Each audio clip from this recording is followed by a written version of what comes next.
नरेंद्र मोदी अपने मित्र गौतम अडानी को फायदा पहुंचाने के लिए किस हद तक जा सकते हैं, किस तरह से नियम कानून बदल सकते हैं, इस देश की राष्ट्रीय सुरक्षा के साथ भी खिलवाड़ करने को तैयार हैं। अगर आप इसका कच्चा चिट्ठा और सच सुनना चाहते हैं तो आगे की बातें जरूर सुन लीजिएगा, क्योंकि असलियत यह है कि राष्ट्रीय सुरक्षा और बॉर्डर सिक्योरिटी को मद्देनजर रखते हुए भारत पाक बॉर्डर से 10 किलोमीटर तक की दूरी पर जो मौजूदा गांव और सड़कें हैं उनको छोड़ के कोई बड़ा निर्माण नहीं हो सकता है। लेकिन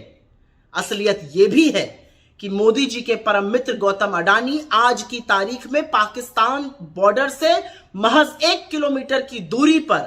बड़े सोलर और विंड टर्बाइन प्लांट का निर्माण कर रहे हैं। असल में हुआ ऐसा कि SECI जो एक सरकारी कंपनी है, सेंट्रल गवर्नमेंट के अंदर आती है, solar energy corporation of India, जो कि रिन्यूएबल एनर्जी मंत्रालय के अंतर्गत आती है, उसको 23,000 हेक्टेयर की भूमि आवंटित करी थी गुजरात सरकार ने सोलर और विंड एनर्जी पर काम करने के लिए। SECI ने कहा कि क्योंकि ये सब प्रतिबंध है 10 किलोमीटर इत्यादि का, उनके लिए ये काम करना मुमकिन नहीं हो पाएगा। वो सिर्फ विंड टर्बाइन लगा सकते हैं, लेकिन अगर सोलर पैनल नहीं लगेगा तो ये उनके लिए प्रैग्मेटिक नहीं है, प्रैक्टिकल नहीं है। बस फिर क्या था, गुजरात से चिट्ठी लिखनी शुरू हुई प्रधानमंत्री कार्यालय पर और बोला गया कि रक्षा मंत्रालय से मिलकर इस मुद्दे को उठाया जाए और इसका समाधान निकाला जाए।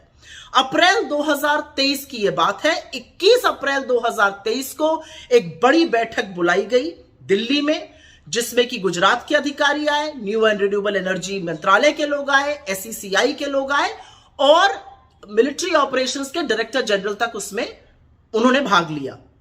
उस मीटिंग में आर्मी के वरिष्ठ लोगों ने कहा कि सोलर पैनल लग जाने से टैंक मूवमेंट और निगरानी करने में दिक्कत होगी, लेकिन डेवलपर्स ने उनको यह विश्वास दिलाया कि ऐसी दिक्कत नहीं होगी। हालांकि